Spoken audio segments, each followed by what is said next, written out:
Okay, welcome back to the Success, Money, Marriage podcast. I'm Steve Siebold. And I'm Dawn Siebold. Yes, you are. And remember to subscribe to the Success, Money, Marriage podcast.com.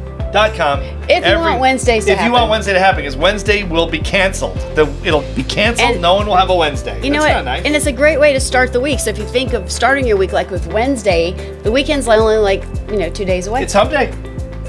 It's hump day. You're over the hump. Do not go there. You're over the hump. Yeah. Yeah. Yes, yeah. I know. So anyways, go to successmoneymarriage.com, subscribe, and you'll get an email every week with the new episode. So today we're going to talk about how much money is enough. It's a good question, don't you think? I do. How much money is enough? So in your business, you're building a business together, you're living a life together, right? Maybe you have kids or, pets or all of it together, all the whole thing. How do you know when enough is enough? And let me frame this up for you, okay? Because like a lot of these things, it feels like we've been through the spectrum. We've had no money before, and just pretty much nothing. And I mean, we never lived on the street or anything like that, but luckily, because a lot of people do fall into that. But we had help. That's not if anything. We had help. We had help, but we were, we had no money, basically. I remember going to Chili's. We go to Chili's on the weekend, remember, sometimes Saturday, Sunday. It'd be $21, $22. And we had friends that had more money than us, and they would pay cash. Remember this? This is like the late 80s. And we'd be like, how do they pay cash? $25. We got $25 with a tip. With tip, yeah. They have what is $25 in cash? Extra money. Extra. We put it on credit card every time. We did. I remember having that $13,000 in credit card debt. Remember that meeting we had way back when? We're like, we'll never be able to pay it off. There's no way. Well, we were making minimum payments, and I remember adding up our salaries, and I'm like, Steve, if we just we're going to keep getting further and further in debt. There's no way. There's no way we can make it. There's no way we can. Credit card company, the banks know it. Yes, they know do. it, and they get rich off it. And they keep increasing your limit. Yep. Thanks for the increase. And interest rate, by the way. Right, now I can finance my couch and everything else in the house, right? But so we've had no money, and then we had parts where we were coming up a little bit, and then, we had a business that exploded. And then we had some failures, and we had another business that exploded. And all of a sudden, you go from, not like overnight for sure. It took us a while. It took us 13 years to make the first million. Mm-hmm. It took us a lot less to make the second, because once you make the first, you believe you can do it, and you perform accordingly. But that's another show for another topic for another show. But at the same time, we went from not having much to having more than we needed, let's say. There's obviously people who made a lot more money than we have, but more than we ever thought we would probably have and more than we needed. And that changes. So we've been through the spectrum is the point. But then we look back, I look back at like our first house we had in Florida, and we paid $61,000 for the house. Imagine now with today's housing market, $61,000. And we had to borrow $7,000 from my mom and dad, the down payment, because we didn't have any money put down. We had a little bit to move in and the expenses and closing costs. $500 or something? Maybe. Not much. Not much. I remember thinking the $7,000 was a fortune. No, but having said that, and you guys have all been in this situation, if we bought the house, it was going to be cheaper than what we were renting with our mortgage payment. So we really kind of justified it, borrowing the money from your parents. What was our mortgage payment? And then it was a lot less than our rent. So that was when we decided. I don't remember either. This was back in the 90s. Early 90s. Early 90s. Yeah, maybe late 80s. So that was a decision that we made because the rent was going up so high in Florida that it was actually cheaper for us to have the home and have a mortgage and build credit. And so we've all been in those situations where you just weigh it out and say this is probably going to be in the long run better.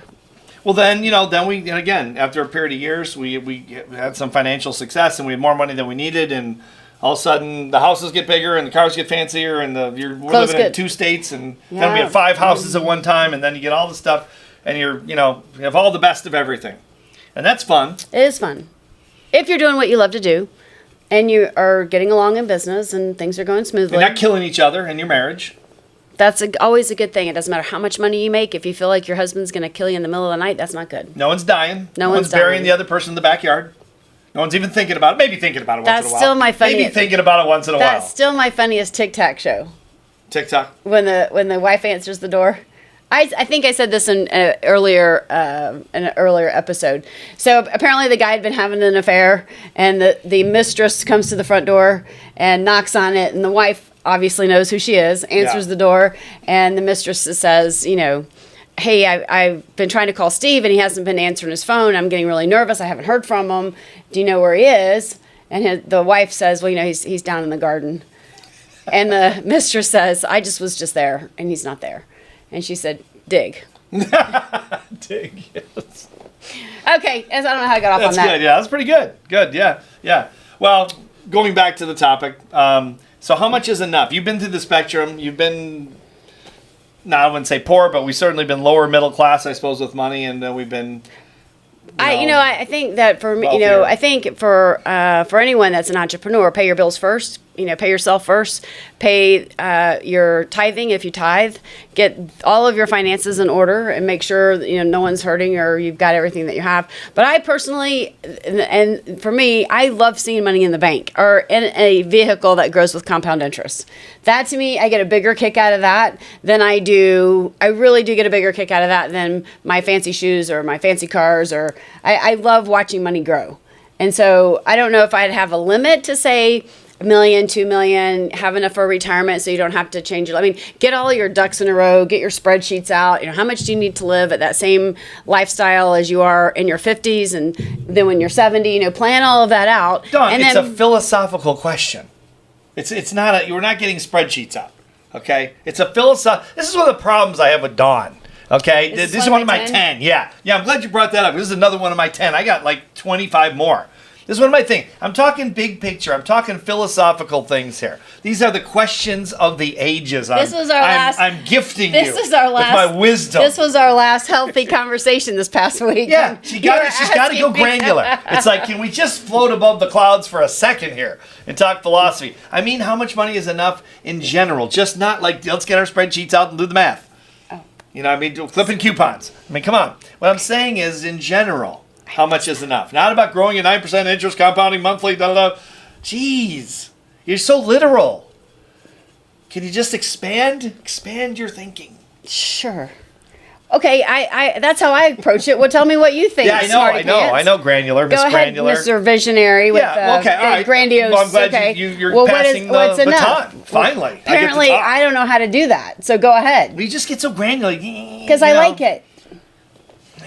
Tell you. Okay, go ahead, Mr. Smarty Pants. All this wisdom I'm trying to bestow. Thank you.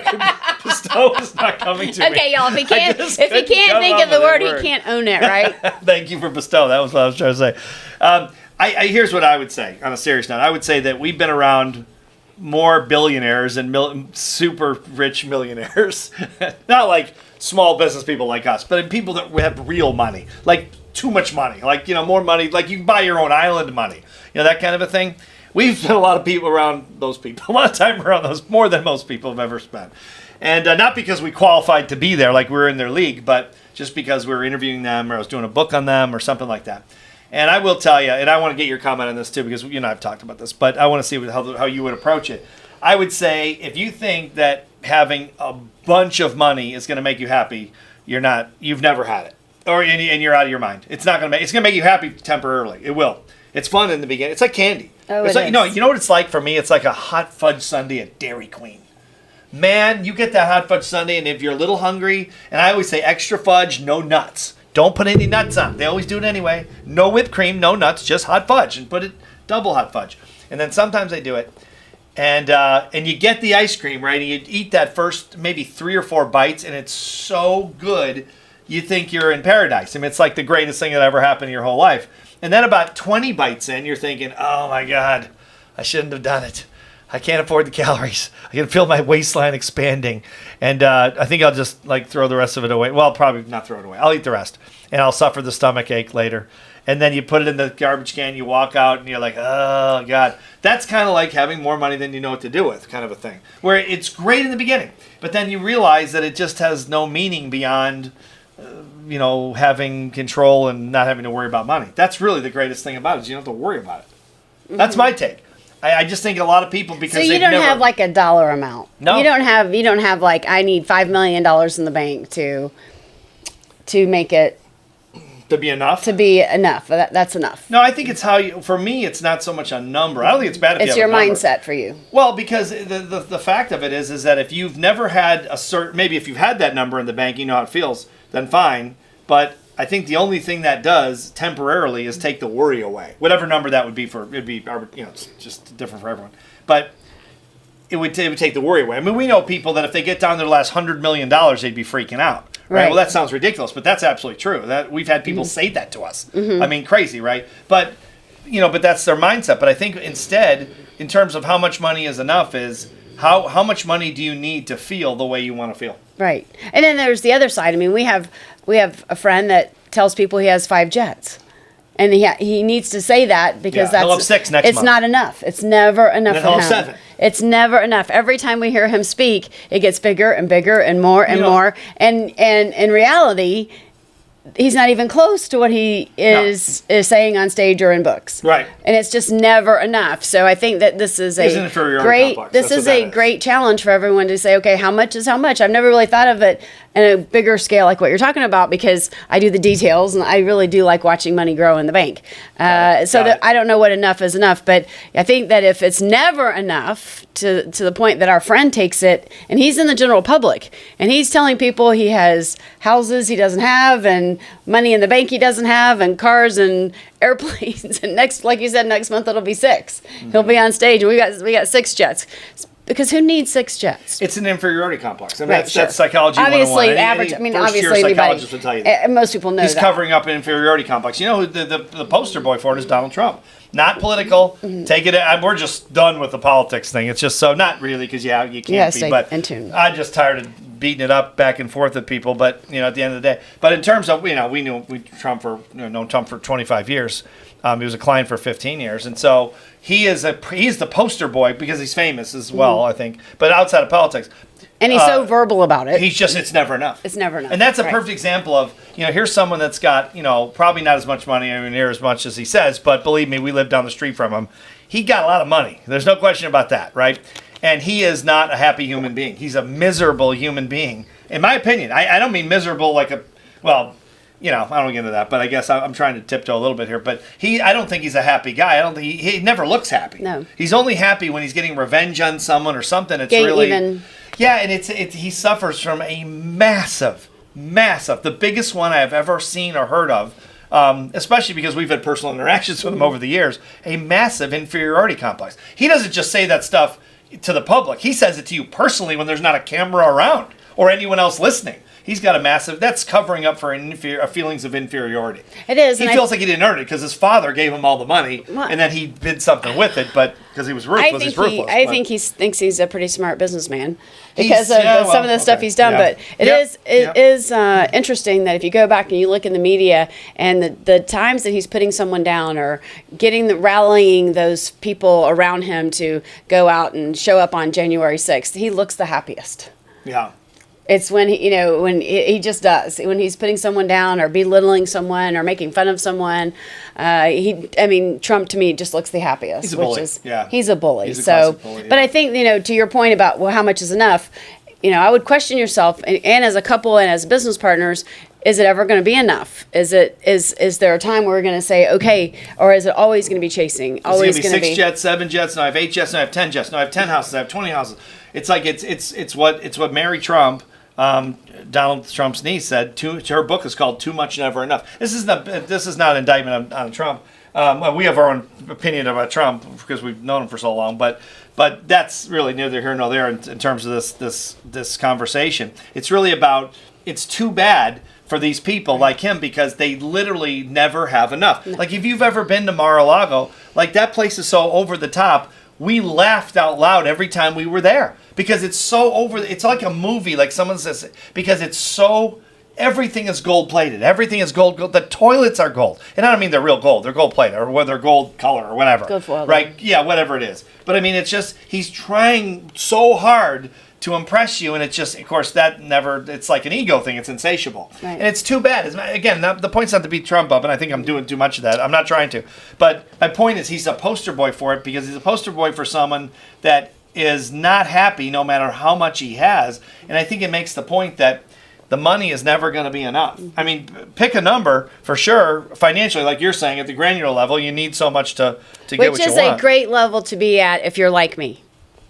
Yes, it is, Dawn. Thank you for interjecting that. Reminding me. Thank you very much. Yeah, but I think you have to know. it's not bad to have a number or anything like that. I think that's a good idea. But just know that no matter when you arrive at this number, this number, whether it's 5 million or 50 million or 5, it doesn't make any difference what it is. It's just individual. You're going to say, fantastic, yay, I scored the touchdown. And then everyone's going to go be out of the stands, and lights go down, and you go, okay, now I go back to my life. Yeah. It's not going to make you happy. It can't be the end goal. If money is the end goal, you're in trouble. You're going to be dissatisfied. It's not going to be enough. You're going to be disappointed. Yeah, I don't care how many houses you have. We have gone through all this stuff, and I mean, not as much as like some of our clients have. Sure. But it's all relative. You buy one house, you buy a bigger house, and you think, well, I'll be happy if I live in a bigger house. And then you live in a bigger house, and you go, well, it's just a bigger box. It's just got more expenses. It's fun sometimes not as fun, right? But it just isn't enough. The stuff isn't enough. The money's never enough. It's got to be inside you. It's got to be. It's like as a couple. I mean, you could say it's a parallel to say like we talked about before. You're marrying someone because you think they're attractive, or you think they're sexy, or you think they're super smart. Some peripheral reason to be with that person. How long do you think that is going to sustain your happiness? It's not gonna work. It's just not gonna last. So what happens? People get divorced because once the attraction goes away, or once the I don't know what I'm trying to say here. The overwhelming feeling that this person's so smart, or this person's so sexy, or this person's Once the 3 bites of the hot fudge sundae are gone. Basically, you said it better than I did. That's the way to say it. Yeah, right. Now, if you're there because you just love Dairy Queen and everything that Dairy Queen serves, then you can get something else, right? But if it's just the hot fudge sundae, you're kind of in trouble. I just think this is important because I think people have the idea, especially entrepreneurs that listen to the show, that when they arrived at this money, this certain amount of money, everything is going to be hunky-dory. And if it's not hunky-dory on the way to it, it won't be hunky-dory when it happens. Don't you think? I agree. We keep repeating the same thing over and over. We do? We do. I think it's more you than me. I don't think I'm repeating Well, you should at all. just keep talking then. You should listen to the show sometime. I have. Do you watch our show, I Dawn? do. I do. Do you? No, I listen to it. I don't like seeing myself on Oh, TV. you don't watch it either, huh? Why, you don't I watch listen to yourself? it. Mm-mm. Really? Mm-mm. Huh? Yeah. Really? Yeah. Huh? Yeah. Why do you have a hang up? We got a hang up with that? No. No, I just think sometimes we repeat ourselves. I don't repeat myself at all. Ever. Never. Okay, have, write never in the comment if y'all think Steve repeats himself, and I'll start the comment. I'll start the conversation. All right, wise guy. All right, okay. All right, we'll wrap it up on that. But something to think about, whether you think about a number or whatever, but just don't rely on money, no matter how much you think. All these people, people come to us now all the time because, like the book How Rich People Think that I wrote, years ago. People say, "Oh, I want to be a billionaire now, not just a self-made millionaire. I want to be a billionaire." I always say, "What are you going to do with it?" And they go, I don't know. Well, I mean, I want to do it. Okay. Do you know what it takes to be a billionaire? Do you know the work it takes? Are you sure that's going to be worth it? I don't know. I'm just asking questions.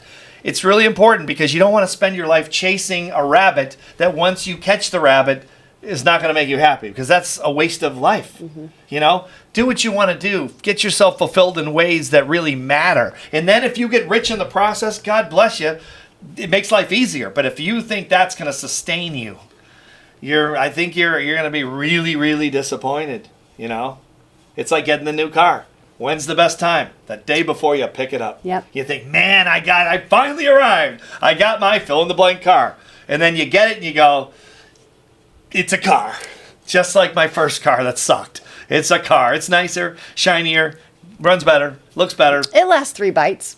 It's 3 bites. It's a car. It's a hot fudge sundae. It just doesn't have the sustain. It's just not enough, is it? Mm-mm. A lot of people have made the mistake of thinking it's enough, and Trump is one of them. I think. I really believe that, and I don't wish that on him. I wish he would probably be happier, and I think he'd be a nicer person if he was. I do too. I don't think he's a very happy person, and I think that's why he's a bully. But that's sort of. Mm-hmm. The cross he has to bear, I suppose, in some ways. Anyway, something to think about. All right, guys, well, we appreciate you, as always, watching or listening to the show. Dawn, of course, as we know now, doesn't watch the show. She just listens to the show.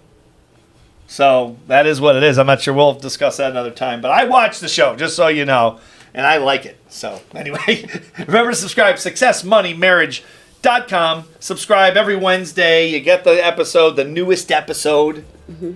Otherwise, Wednesday doesn't happen for anyone. We just take it away. No Wednesday for you. No soup for you, no Wednesday for you.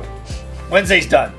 Subscribe so we can all enjoy Wednesday, please. It's really not that much to ask. It would make it a better Wednesday for us. Just make a better world in Yeah. general. Okay. And thanks for watching. Thanks for watching and listening. See you next time. Bye bye.